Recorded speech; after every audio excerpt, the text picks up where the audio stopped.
अस्सलाम वालेकुम, कैसे हैं आप सब। लास्ट वीडियो में बहुत सी बातें हमने की थी कि मेन स्ट्रीम मीडिया में, मूवीज़ में, म्यूज़िक में ख़वातीन की किस किस्म की नुमाइंदगी की जाती है, उसके नफ्सियात पे हमारे क्या असर होते हैं, वगैरह वगैरह।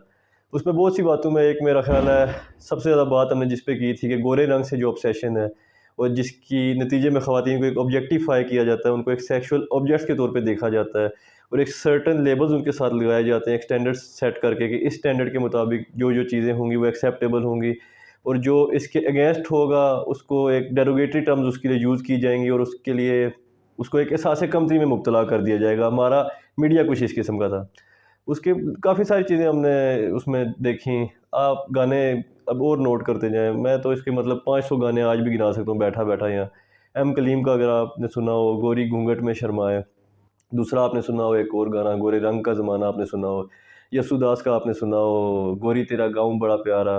तो एक गोरे रंग से ऑब्सेशन और एक फ़िज़िकल एट्रीब्यूट से ऑब्सेशन हर जगह आपको दिखाई देती थी। ख़्वा वो गाने हों, ख़्वा वो मूवीज़ हों, यहाँ तक कि रफ़ी साहब का जो गाना होता था, हम काले हैं तो क्या हुआ दिलवाले हैं। इसमें भी पहले ये बात तो तय कर ली गई है कि काला रंग जो है इन्फीरियर तो है ही है। बाद में कुछ कह लें कि डैमेज रिपेयर किया गया है कि चलें रंग इन्फीरियर है तो क्या हुआ, हमारे दिल से ही काम चला लें, हमारी मोरालिटी अच्छी है, तो एथिक्स अच्छे हैं वगैरह वगैरह। तो आप देखें किस किस्म की इससे मैसेजिंग क्या कन्वे होती है, इससे इनसिक्योरिटीज़ क्या आप सोसाइटी में कह लें कि कन्वे करते हैं और इस तरह की चीज़ें। एक ज़िम्बाब्वेन प्रेसिडेंट होते थे जो मज़ाक में ये बात कहा करते थे कि रबर जो है एक्चुअली उसका कलर ब्लैक नहीं है, पर आप उसके जब टायर बनाते हैं तो आप उस पे ब्लैक पेंट करते हैं क्योंकि उस टायर ने रोड पे घिसना होता है। तो जब तक आपके टायर वाइट नहीं होते ब्लैक से, तब तक आप ये रंगत के बारे में इस तरह के जो बाइनरीज़ बनी हुई हैं इसको आप रिवर्स नहीं कर सकते। आप तब तक आप ब्लैक रंग को या डार्क कलर को गोरे रंग के इक्वल स्टेटस शायद नहीं दे सकते तब तक। चलें ये अज़राह तफ़न्नुन उन्होंने बात की थी मगर देखा जाए तो सिंबॉलिकली ये बड़ी मीनिंगफुल बात है कहीं न कहीं। फिर ये चीज़ें इतनी नॉर्मलाइज़ हो जाती हैं, ख़ासकर मीडिया का जो मैंने नॉर्मेटिव फ़ंक्शन बोला था कि जो चीज़ मेन स्ट्रीम मीडिया में आ गई, वो एक चीज़ को नॉर्मलाइज़िंग इफ़ेक्ट देती है। उसके बाद वो चीज़ बंदे को नॉर्मल लगने लग पड़ती है। बच्चे उसको सुन के कॉपी करने लग पड़ते हैं और ऐसा लगता है कि शायद यही सही है, यही स्टैंडर्ड है। सिलेबस की मैंने एग्ज़ाम्पल दी थी कि जो चीज़ सिलेबस में आ गई जैसे वो अवाम को ठीक लगने लग पड़ती है, वैसे ही जो चीज़ मेन स्ट्रीम मीडिया में आ गई वो भी अवाम को ठीक लगने लग पड़ती है। तो इसके असरात इतने होते हैं कि हमारी बच्चों की पोएम्स तक में ये चीज़ें रिफ्लेक्ट कर रही होती हैं। वो मुझे ये कंप्लीट पोएम तो नहीं याद पर लिरिक्स उसके छोटे-मोटे कुछ ऐसे ही मुझे याद पड़ते हैं। भैया की दुल्हन काली और 100 नखरे वाली, एक नखरा टूट गया और पता नहीं क्या इस तरह कुछ था। एक हुआ करती थी, नानी तेरी मोरनी को मोर ले गए, बाकी जो बचा था काले चोर ले गए। अब चोर के साथ ये काला वर्ड लगाना कोई लाज़मी था? इसके बगैर क्या ये पोएम कंप्लीट नहीं हो सकती थी? या जो भी डेरोगेटरी लफ्ज़ आप यूज़ करें या जो भी ऐसा कैरेक्टर आप यूज़ करें उसके साथ ब्लैक रंग ही क्यों? मोहम्मद अली जो बॉक्सर थे उनकी मुझे एक इंटरव्यू याद है जिसमें वो कह रहे थे कि हर बचपन से हम ये देखते आए हैं कि जो अच्छी चीज़ है उसको वाइट लेबल करेंगे, अगर एंजल्स हैं फरिश्ते हैं उनको वाइट लेबल करेंगे, जो शैतान है उसको आप हमेशा ब्लैक लेबल करेंगे। तो मैं अपनी माँ से पूछा करता था कि शैतान वाइट क्यों नहीं हो सकता और फरिश्ते ब्लैक क्यों नहीं हो सकते। तो ये महसूस ऐसा होता है कि एक सिस्टमैटिक रेसिज़्म किया जाता है और फिर ख़वातीन के मामले में ये और भी ज़्यादा निखर के आता है मामला क्योंकि उसमें एम्फेसिस इतना ज़्यादा किया जाता है मूवीज़ में, गानों में, इन सब चीज़ों में कि ये चीज़ फिर बड़ी प्रॉब्लमैटिक बन जाती है। कुछ चीज़ इसको कॉलोनियलिज़्म से एट्रीब्यूट करते हैं क्योंकि अंग्रेज़ हम पे हुक्मरानी करके गए हैं, तो वो ये चीज़ हमें शायद इन्फीरियॉरिटी कॉम्प्लेक्स दे गए कि शायद गोरा रंग ही सुपीरियर है।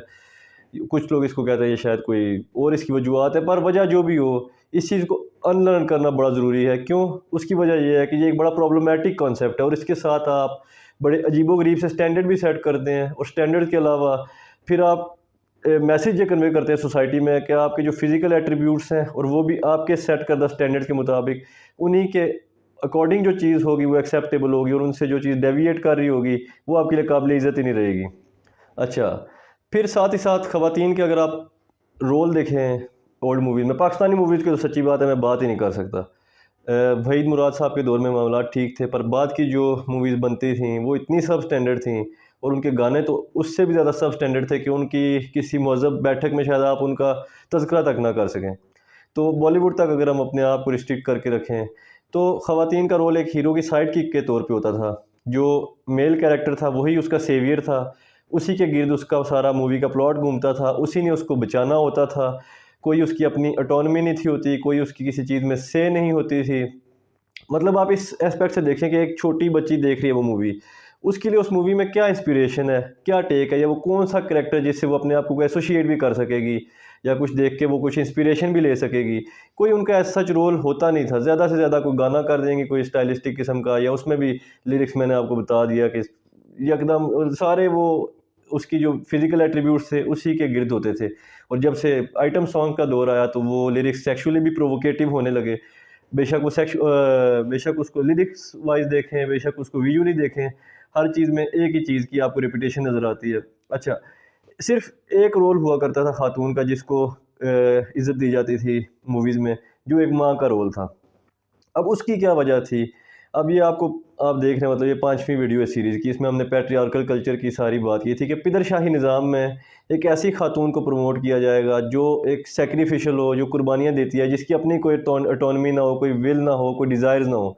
और जो एक माँ का कैरेक्टर होता था, वो हमेशा एक कुर्बानी की देवी के तौर पे पोर्ट्रे किया जाता था, जिसकी अपनी कोई ख्वाहिश नहीं है, कोई ऑटोनॉमी नहीं है, कोई उसकी मर्ज़ी नहीं है, कोई उसकी डिज़ायर नहीं है, और उसने हर चीज़ में कुर्बानी देते जाना है, देते जाना है और देते जाना है। और इस चीज़ से सारी उसकी वैल्यू अटैच की जाती थी, और इससे भी सोसाइटी में आप सिर्फ यही मैसेज कन्वे करते हैं कि खातून वही डिज़ायरेबल है जिसमें ये क्वालिटीज़ हैं, और वो कुर्बानी देती जाए बस। और उसकी कोई, अगर इससे वो डेविएट करेगी तो उसकी कोई वर्थ नहीं है, और वर्थ उसकी सिर्फ इसी वजह से बनेगी। एक वीडियो में आपको याद हो, हमने ये बात भी की थी कि अगर हम कई दफ़ा खातून की इज़्ज़त भी कर रहे होते हैं तो वो भी एक इस तरह की बात करते हैं कि ये भी किसी की बहन है, किसी की बेटी है, तो वो तो उसकी अपनी इज़्ज़त ना हुई, फिर वो तो इज़्ज़त आपकी हो रही है, वो तो एक रिफ्लेक्टेड ग्लोरी में जी रही है। तो ये तो कोई स्टैंडर्ड ना हुआ किसी को इज़्ज़त देने का। फिर मैंने कल भी इस आखिरी वीडियो में भी बात की थी, इशफ़ाक़ अहमद साहब हों, बानो कुद्सिया हों। मैं इनकी मिसाल इसलिए दे रहा हूँ कि ये वो राइटर्स हैं जो बहुत फ़ेमस है हमारी सोसाइटी में। एटलीस्ट मेरे टाइम में बहुत फ़ेमस है, जब हम छोटे थे बहुत पढ़ा जाता था इनको, और फॉलो भी किया जाता था। तो उनकी जो एक स्टैंडर्ड खातून हुआ करती थी उनकी राइटिंग में, वो भी यही सेम टू सेम यही कॉन्सेप्ट था उसका कि एक कुर्बानी की देवी जिसने हर चीज़ में कुर्बानी देनी है, हर चीज़ में सेक्रीफाइस करना है, और यही सारा कुछ। तो आप इससे एग्री कर सकते हैं, डिसएग्री कर सकते हैं, मगर ये प्रॉब्लमेटिक किधर होता है कि जब खातून का अपना कंसेंट नहीं होता इन चीज़ों पे। और वो जैसे मैंने लास्ट वीडियो में एग्जांपल दी थी बानो कुद्सिया की, कि अगर आप कच्चा गोश्त बाहर फेंकेंगे तो उसको तो लूट के खाएंगे ही लोग, चील कौवे, और आपका तो काम है कि सोने को छुपा छुपा के अंदर खजाने के तौर पे रखना। तो अगर तो वो उसकी कॉन्सेंट से हो रहा है, मर्ज़ी से हो रहा है, फिर तो बात समझ आती है। अगर मर्ज़ी से नहीं हो रहा तो फिर ये चीज़ भी प्रॉब्लमेटिक बन जाती है कि उसके लिए सारे रूल, सारी मोरालिटी, सारे एथिक्स उस पे अप्लाई किए जा रहे हैं, और ख़ुद मर्द हर चीज़ के लिए आज़ाद है। तो ये चीज़ इस वजह से जाके फिर प्रॉब्लमेटिक बन जाती है। 2007 के बाद मैं बहुत ज़्यादा बॉलीवुड फॉलो नहीं कर सका। बचपन में तो केबल पे देख लिया करते थे जो आता था। तो कहीं न कहीं जो श्रीदेवी थी उनकी मूवीज़, वो अच्छा वो 90s में भी मुझे याद है कि उनके रोल काफ़ी ऐसे वुमेन सेंट्रिक किस्म के हुआ करते थे। हालाँकि यहाँ तक कि अमिताभ बच्चन के साथ उनकी कई मूवीज़ उन्होंने रिजेक्ट कर दी इस बेस पे कि इसमें खातून का कोई ख़ास रोल नहीं है, कोई मेन कैरेक्टर नहीं है उसका, कोई ना कोई उसकी प्लॉट में कोई ख़ास गुंजाइश है, वैसे ही फिट की हुई है ज़बरदस्ती। तो ये बड़ी बात थी कि अमिताभ बच्चन जैसे एक्टर को रिजेक्ट करना उस टाइम पे, वो भी रोल की बेस पे, क्योंकि सिनेमा उनकी वजह से चला करता था उस टाइम। या इवन उनके बुढ़ापे में भी जो इंग्लिश विंग्लिश नाम की मूवी आई थी, वो पहली दफ़ा, एटलीस्ट मैंने पहली दफ़ा देखी कि इस हद तक वुमेन एम्पावरमेंट की उस मूवी में बात की गई हो, या खातून के गिर्द एक सेंट्रल कैरेक्टर के तौर पे मूवी का प्लॉट रिवॉल्व किया हो। इससे पहले जो अमिताभ की अपनी वाइफ थी जया बहादुरी, उनकी कुछ मूवीज़ मुझे याद पड़ता है ऐसी हुआ करती थी। या फिर जो क्वीन मूवी आई थी 2008-9 में शायद आई होगी गालिबन, उसमें इन आहिस्ता-आहिस्ता फिर इन चीज़ों में थोड़ी-सी बेहतरी आती गई। अब की क्या सिचुएशन है मैं उस तरह से सर्टेनिटी से नहीं कह सकता। अच्छा, अब अजीब बात ये है कि जो वेस्टर्न सोसाइटीज़ थी वो तसव्वुर ये किया जाता था कि हमसे काफ़ी आगे हैं, जो कि थी भी, इसमें कोई शक नहीं है। पर उसमें भी आपको इस तरह की प्रॉब्लमेटिक चीज़ें मिल जाया करती थी। एक मूवी होती थी डिज़नी की द लॉयन किंग, बड़ी मशहूर शोरा आफाक मूवी थी। उसका एनिमेटेड वर्जन 1994 में रिलीज़ हुआ था। अब मुझे याद है मैंने इस पर्सपेक्टिव से उस पे अपनी क्लास में प्रेजेंटेशन की थी, बहुत पहले की बात है, कुछ काफ़ी पुरानी बात है। अब लॉयन किंग मूवी में क्या होता है कि ख़वातीन के करैक्टर का कोई प्लॉट में कोई काम होता ही नहीं है। जो नाला का करैक्टर था, बचपन में वो बड़ा इंटेलिजेंट भी शो किया जाता है, सिम्बा को वो गाइड भी कर रही होती है हर चीज़ में लीड भी कर रही होती है। पर जब वो बड़ी होती है तो उसका करैक्टर बिल्कुल फ्लैट पड़ जाता है, और यहाँ तक कि जब एक स्कार है, एक मेल लॉयन है और वो 30 शेरनियों पे काबिज़ है और वो 30 की 30 मिलके उसके ख़िलाफ़ कुछ नहीं कर पा रही। यहाँ तक कि नाला बाहर हेल्प लेने जाती है और सिम्बा को ढूँढ के लाती है कि आप आओगे तभी कुछ होगा। तो अब मतलब वो जो 30 शेरनियाँ हैं फ़ीमेल, वो 30 होके एक शेर का कुछ नहीं कर सकती। और इसी तरह सराबी का कैरेक्टर है, वो भी स्कार जो बोलता है वो करती जाती है, कोई उसकी अपनी से नहीं है किसी चीज़ में, कोई उसका अमल दखल नहीं है। तो ये मैंने एक दफ़ा क्लास में बात की थी इस पे कि अगर इस पर्सपेक्टिव से देखा जाए तो उसमें भी जेंडर बायसनेस आपको मिल जाएगी। कोई ख़वातीन के लिए उसमें कोई ख़ास कोई चीज़ इंस्पिरेशन लेने के लिए भी नहीं था और जो कैरेक्टर शुरू में नाला का दिखा भी कि थोड़ा-सा कुछ ऑटोनमस सा है, वो भी बाद में फ्लैट पड़ गया। अच्छा, अब मज़े की क्या बात हुई कि ये प्रेज़ेंटेशन मैंने बहुत पहले की थी और 2019 में जाके इस मूवी का लाइव एक्शन वर्ज़न रिलीज़ होता है। पहला तो एनिमेटेड था, ये लाइव एक्शन वर्ज़न आता है 2019 में और इसमें ये चीज़ें रेक्टिफ़ाई करने की कोशिश की गई जिसकी वजह से जिसके बाद आप देख सकते हैं कि महसूस होता है कि शायद ये चीज़ मेकर्स ने भी फ़ील की कि पहली मूवी जो थी उसमें जेंडर रोल थोड़े से प्रॉब्लमैटिक थे। कैसे? एक तो उन्होंने जो हाइएनास थे, जो लगड़-बगड़ थे, उनकी जो क्वीन डाली और उसको ठीक-ठाक पावरफुल कैरेक्टर बनाया, ताकि कुछ फीमेल कैरेक्टर भी हो मूवी में जो जान डाल सके।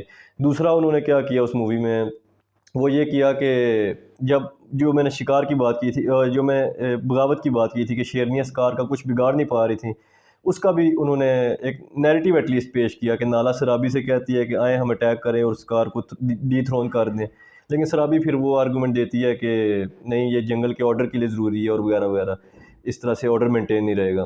तो चलें, आप इस बात से डिसएग्री कर सकते हैं, पर एटलीस्ट उन्होंने कुछ नैरेटिव तो देने की कोशिश की। मतलब ये एटलीस्ट एहसास तो हुआ कि पहले मूवी में शायद ये रोल्स थोड़े से प्रॉब्लमैटिक थे, शायद इक्वल बेसिस पे नहीं थे। इसी तरह जेम्स बॉन्ड की मूवी आप देखें, उसमें खातून का रोल इतना ही होता था, या तो वो हीरो से सीड्यूस हो रही हैं या उसको सीड्यूस कर रही हैं, इससे ज़्यादा उनका प्लॉट में कोई अमल दखल नहीं थी होती। या फिर अगर आप वो गाना सुने, I ain't saying she a gold digger but she is not messing with some broke, आगे एन वर्ड था। तो वही एक स्टीरियोटिपिकल सा गोल्ड डिगर का कॉन्सेप्ट कि ख़वातीन तो पैसे के गिर्द घूमती हैं और पैसे के लिए सबको एक्सप्लॉइट करती हैं मर्दों को, और जब अपना मतलब निकल जाए तो वो उसको छोड़ भी देती हैं। इसी तरह के आपको दिलेर मेहदी के गाने भी इसी कॉन्सेप्ट में मिल जाएंगे बहुत सारे। कुड़ियाँ दे ले इश्क मोहब्बत खेल तमाशा है, चांदी बारी क्या जानने ने ओके सजना चले चले, वही कॉन्सेप्ट गोल्ड डिगर का कि बस पैसे के लिए आती हैं और वगैरह वगैरह। तो इसका यही मैं कहूँगा, महंगाई है, आप क्या करें, करना पड़ता है। अच्छा अच्छा, फिर अगर बॉलीवुड पे वापस आए तो एक चैनल था फेमिनिस्तानी के नाम से। अब क्योंकि उनकी बात है तो उनको क्रेडिट देना चाहिए। उसमें उन्होंने बड़ी कमाल बात की थी कि जो एक मशरक़ी खातून थी स्टैंडर्ड, उसको ये शो किया जाता था कि वो अपनी मर्ज़ी से, अपने कंसेंट से हीरो के साथ बातचीत या फ्रैंकनेस या इस तरह की चीज़ नहीं कर सकती। तो उसमें फिर पहले आधा घंटा हमेशा वेस्ट किया जाता था और उसके ये जब बात मैंने सुनी तो बड़ा मेरे माइंड में बहुत सारे गाने और बहुत सारे इंसिडेंट्स क्लिक किए कि हीरो भागता ही रहता था हीरोइन के पीछे और वो मतलब उसको इग्नोर किए जा रही होती थी। आधा पौना घंटा एक ही पैटर्न हर मूवी में ये रिपीट किया जाता था। आखिरकार जाके क्या होता था कि कोई वो डाकुओं से हीरो उसको बचाता था या कहीं गिरते हुए बचाता था और फिर उसको उससे प्यार हो जाता था और फिर वो मतलब सारा उनका जो बातचीत शुरू होती थी। तो एक तरफ मूवीज़ में ये चीज़ दिखाना भी लाज़मी होती थी, दूसरी साइड का नैरेटिव पोर्ट्रे करना भी लाज़मी होता था कि एक मशरक़ी खातून ऐसा खुद अपनी मर्ज़ी से नहीं कर सकती। तो इस वजह से वो आधा घंटा एक पैटर्न सा हर मूवीज़ में चलाया जाता था जिसमें वही घिसी-पिटी सारी प्लॉट लाइन हुआ करती थी। तो इस हवाले से इस किस्म की रिप्रेजेंटेशन थी जो ख़वातीन की उस टाइम की मूवीज़ में चल रही थी। तो वो आप ये सारी पैटर्न्स गेस कर सकते हैं। अब इन सब को एड्रेस करना क्यों ज़रूरी था? मैंने लास्ट टाइम भी बेल हुक्स की बात की थी, द विल टू चेंज में, जो उन्होंने बोला था कि मसला क्या होता है? मसला ये होता है कि एकेडमिक लेवल पे आप इन चीज़ों को खाली चैलेंज नहीं कर सकते। जब तक आपके मेन स्ट्रीम मीडिया में, आपकी मूवीज़ में, आपके पॉप कल्चर में, आपके गानों में, हर चीज़ में इन चीज़ों को इक्वलाइज़ ना किया जाए, तब तक क्या होगा कि एकेडमिक लेवल पे हर बंदा उससे कनेक्ट नहीं करता, ना ही उनको एक्सेस करता है चीज़ों को। और वो क्या होता है कि वो फिर बच्चे उनको कॉपी करने लग पड़ते हैं चीज़ों में देख के। आपने देखा होगा ना, कोई बंदा गंजा है उसका कितना मज़ाक उड़ेगा सोसाइटी में, कोई बंदा ओवरवेट है तो उसका कितना मज़ाक उड़ेगा सोसाइटी में। एक बड़ा अजीब सा जोक है जो मैं बचपन से सुनता हूँ, जो थोड़ा सा ओवरवेट है जाके उसको लड़के बोलेंगे, भाई तू तो प्रेग्नेंट है, कितने महीने का बच्चा है पेट में। अब ये जोक करके वो पता नहीं कितना को अपने आप को कूल समझते हैं कि शायद उमर शरीफ क्या या अमानुल्लाह खान क्या या जिम कैरी क्या, इन सबसे बड़े कॉमेडियन वो बन गए। और ये घिसा पिटा जोक मैं आज तक बचपन से सुनता आ रहा हूँ। इसके बारे में हसासियत किस तरह डेवलप होगी? तभी होगी जब हम इस पे बात भी करेंगे और जब मूवीज़ में इनको कंडेम करेंगे, अपने गानों में इनको कंडेम करेंगे बजाय प्रमोट करने के। बाला आपने शायद मूवी देखी हो आयुष्मान खुराना की, उसमें गंजेपन पे भी बहुत अच्छी अवेयरनेस दी गई और डार्क रंगत या डार्क कॉम्प्लेक्शन होने पे बड़ी अच्छी अवेयरनेस दी गई। इस तरह की मूवीज़ आपको रिक्वायर्ड है सोसाइटी में। अच्छा, और ख़ाली मूवीज़ की हद तक ही नहीं, हमारे कॉमेडियंस भी इस तरह उमर शरीफ साहब आ जाया करते थे स्टेज पे, और वो भी सारा मजाक चल रहा होता था ख़वातीन के मेकअप पे और उनकी पार्टीज़ पे और उनकी बातचीत ज़्यादा करने पे, और बस यही सारी गुफ्तगू चल रही होती थी। और उसके बाद फिर वो हर बंदा उसी को कॉपी किए जा रहा होता था, और वो हस्बैंड वाइफ जोक्स, इस तरह की सारी कॉमेडी। हालांकि अमानुल्लाह खान भी उसी दौर के कॉमेडियन थे, और वो मेरे ख्याल से पढ़े लिखे भी नहीं थे, पर मैंने उनकी कॉमेडी में कभी इस चीज़ के ट्रेसेस नहीं देखे। तो ये सारी चीज़ें एड्रेस करनी पड़ेंगी। और फिर आजकल मैंने ये देखा है, कुछ लोग ये भी कहते हैं कि ये वो कल्चर आ गया है और लोग बड़े हसास हो गए हैं और अब कोई ज़िंदा दिली नहीं रही, कोई शुगर नहीं लगता, कोई हर चीज़ में लोग कहते हैं ये ठीक नहीं है, वो ठीक नहीं है।